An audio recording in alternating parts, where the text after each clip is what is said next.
From fossils to failures, this essay digs deep, but also cracks under pressure. Be sure to watch this whole breakdown through. That way you can make sure your essay doesn't fall into the same traps. Want your essay reviewed?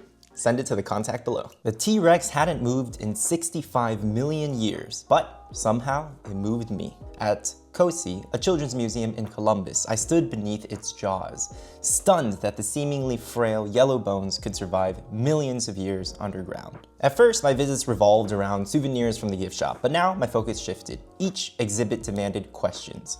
From the American Electric Power exhibit, I questioned America's excessive electrical waste. From the Silk Road exhibit, I wondered about my heritage. COSI became where my curiosity outlasted every answer. Okay, instantly there's already a few mistakes in this first paragraph. The hook is working incredibly well. That's not the mistake. This is fantastic.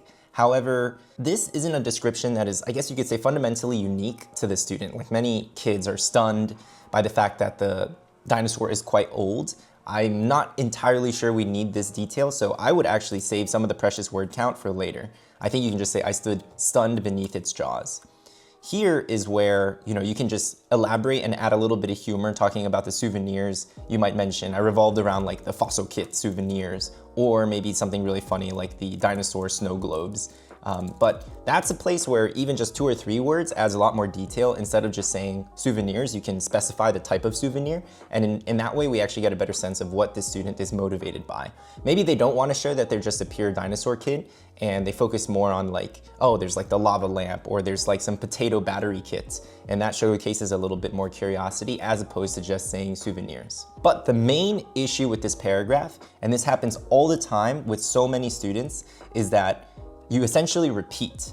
What we have here is we have telling, and then afterwards we essentially have the details that show, and then also more telling, right? So you don't need this sentence over here. My curiosity lasted every answer. We can just remove that. We show the curiosity in this yellow section, and we also don't need to say, my focus shifted, each exhibit demanded questions. So essentially what we're trying to do here is actually cut out some of the fat, remove some of those red highlighted sentences so that we can spend more time and energy on this section here in yellow. As you can see, it's a good start, but we need to get very, very specific with the question. It's like, oh, I was at the electric power exhibit, I questioned electricity. That's a little bit too simplistic. Or at the Silk Road, I wondered about my heritage, so we can infer that this student is of Asian descent, but we need to know exactly how you questioned and wondered your heritage. So give me 1 second and I'll show you some examples of much better questions. Alrighty, as you can see, I have really upgraded this section by using super poignant, niche academic questions to really highlight that intellectual vitality. I'll read them for you, but it says, at the American Electric Power exhibit, I wasn't just thinking about electricity, but also the inefficiencies embedded in the grid itself. How do resistance losses in high voltage transmission lines shape national infrastructure policy? Could superconducting materials at cryogenic temperatures redefine the economics of energy distribution? I won't read the second one, but you guys get the idea. We can really show that this student, you, know what you're talking about simply through the quality of your questions. The reason this is so important is because college, at the end of the day, is an academic institution. And so we really need to show off curiosity, not just, hey, I'm curious about dinosaurs, but the fact that you know energy and anthropology and history and, the ethnicity, race, and migration of Asian peoples. Especially if you're applying to a top liberal arts college, an Ivy League school, they want to see that you have knowledge about various different disciplines, right? Not just one. Yet, as the 2-hour drives grew harder to make, my visits dwindled from weekly to monthly to yearly before ending altogether. Years later, that same curiosity was sparked in an unexpected way. This time, I wasn't the one asking the questions. Instead, my cross-country coach, Coach Mills, posed, what if we built a COSI here in Delaware County? His proposition awakened memories. I pictured kids filled with questions and curiosity the way I once had. Their curiosity sparked not 2 hours away, but just a walk away. I said yes before I even knew what yes entailed. This section too is quite problematic. I actually don't even think we need to mention this sentence at all. We don't need to say the curiosity was sparked in an unexpected way. Again, this is the telling, and then essentially this is the showing. Again, I'll highlight kind of the telling in red, and then essentially we have showing over here. This section over here has an element of, we're kind of seeing the students' thoughts. This is their reflection, their insight, they're picturing things in their mind. But instead of talking about pictures that are in your head, right? Like these mental images. I want to see like physical, concrete images of this character building the museum. Like we need to see concrete steps this person took. Here was step 1, step 2, step 3, step 4. Here was my impact, example 1, proof 2, piece of evidence 3. That's really what's going to get you in, not necessarily this inciting moment. This can be condensed significantly, and we can just brutally cut this red part here. We don't need to mention the pictures of the kids. Instead, we can just say, years later, after I moved to Delaware, my cross-country coach was running beside me, and he asked, what if we built a museum here in Delaware County? Instantly, remembering COSI, I said yes before I knew what yes entailed. This can easily just be 2 sentences because we need to dedicate the overwhelming majority of our word count to the second half, specifically the last third. That's what's gonna get you in. That's the crux of your piece, your climax, where we see you becoming a superhero, you're building the museum, it has an amazing impact on other people. That's what really matters. If you learn anything from the video, just remember that it's not context which gets you in. It's not all this background information. What really matters is your action. That's what's gonna make the admissions officer willingly sign their name on your acceptance letter. The first meeting with Delaware County made that clear. How will you keep operations? One commissioner asked. What's your 5-year plan? Their questions demanded impossible answers. I was no expert. I was just a 13-year-old with a dream. For a moment, I believed the doubts. Maybe this was impossible. Okay, so there's some good stuff here and some weaknesses. I actually don't think it's that great to mention that they were 13. Typically, we want to know more about stories from the past couple of years, or if the student mentions that they began this project when they were 13, they should talk about how they've been constantly improving it, iterating upon it, upgrading it over the last couple of years, since, from years 13 to basically today. So I'm not actually sure we need this either. And these aren't the types of questions that we really want. Again, the questions that we want are these ones up here from the student that showcase more curiosity. This is essentially the presentation of another problem. So this is a problem, this is a problem. Everything over here is kind of problem. It's not solution, it's not action. We do have solution and action in the next paragraph, but as you'll see, it's kind of on a different note. It's related to cross-country and not necessarily the art of establishing this beautiful historical project. Looking at this cross-country paragraph, don't get me wrong, there's a ton of perseverance, there's a ton of vulnerability. However, I just think that it would be better to shift this all to a supplemental essay. It seems a little bit out of place in this essay over here. So that's another really major mistake that I see from many students, but try to keep your story focused. If you're going to go for a hodgepodge montage approach, then you guys can take a look at some of our example essays. I've made another video about that with regards to the 3-scene montage essay, but that's a very, very clear structure where you can see 3 distinct moments, or you can use the double problem solution. But right now, this one paragraph kind of wedged in the middle, it feels a bit out of place to me, and I actually think it's hurting the piece more than helping the piece. I have a feeling that many of you guys are thinking of doing something similar or have made a similar mistake, so just be really wary about this problem. And again, the simple fix is just to move it somewhere else. Just put it in a supplemental essay. It's that simple. All right, we're nearing the second half, but please, please, please pay attention to this section because it is the most important part of the video. Here the student writes, instead of being crushed by the future, I broke it down into questions I could chase, one step at a time. I really like some of these verbs actually, crush and chase. A very simple way to improve your writing 10% is just to improve your verbs. So I devoured articles about children's museums from across the nation, soaking in each museum's unique story.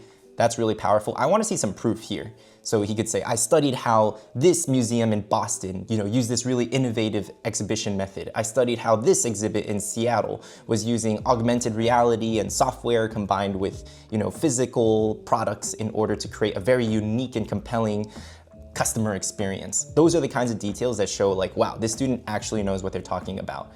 But the quality of these questions are not as good. It's like, oh, how can I make this a nonprofit? Basically, you call a lawyer, you fill out some forms. To be entirely frank, the admissions officer will probably suspect that, your parents helped you with this. Maybe Mrs. Evans is just a friend of a friend. So I'm not sure that this is honestly the best proof. And just saying we achieve 501c3 status, that honestly sounds like something that can just appear on your activities list. But I would rather the student talk more about this element over here and offering some super unique details there. Another thing to watch out for is that you guys really don't need to end your paragraphs with sentences like these kind of concluding sentences, these topic sentences.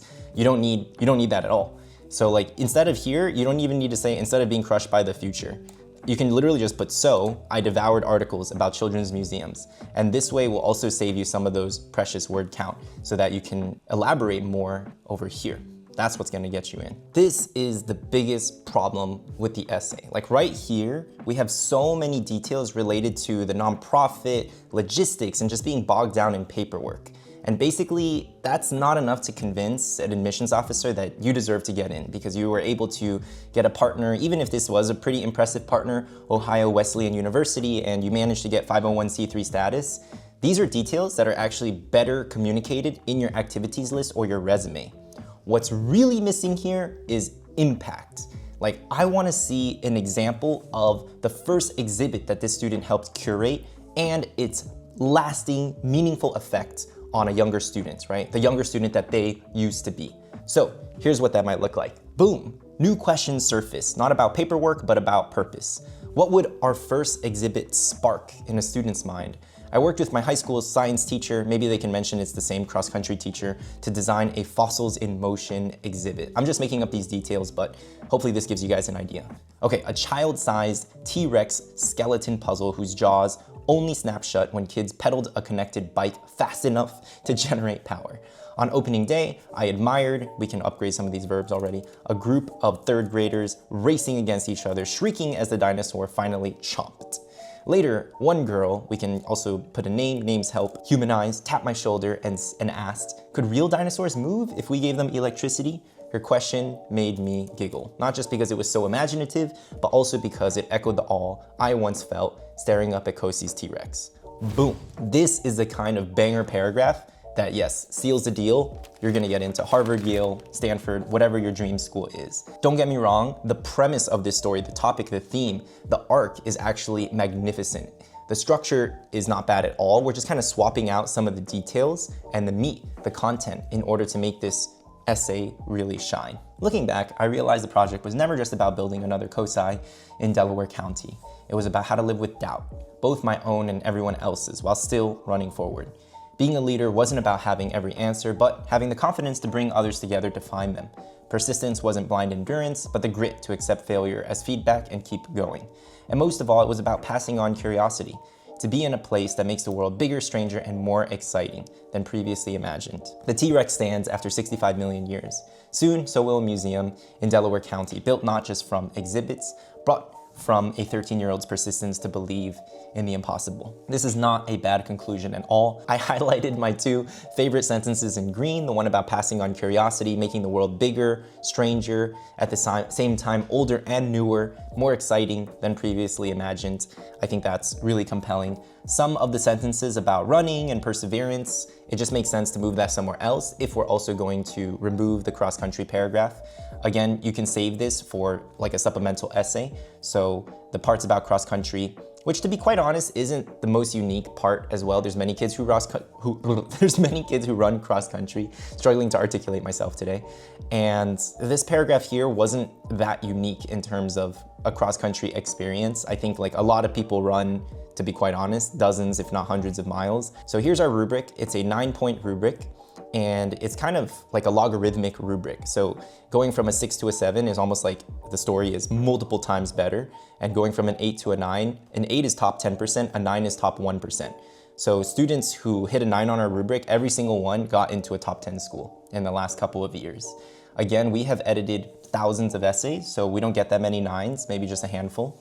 Right now, in its current form, I would say the essay is between a 6 and a 7. There's still some big issues with the problem-solution ratio, and the solution just being too logistical, filling out paperwork, not enough emphasis, and not enough community impact. So that's why I don't think it's quite at a 7 yet. It can very, very easily hit an 8 after like 2 or 3 revisions, and usually to get to a 9, it takes about 8 drafts. So kind of, mentally prepare yourself on that front. All right, guys, thank you so much. I hope you enjoyed today's breakdown. If you want your essay professionally reviewed, check out our website, www.elevated.school/editmyessay. You can use the code YouTube15 to get 15% off your first edit.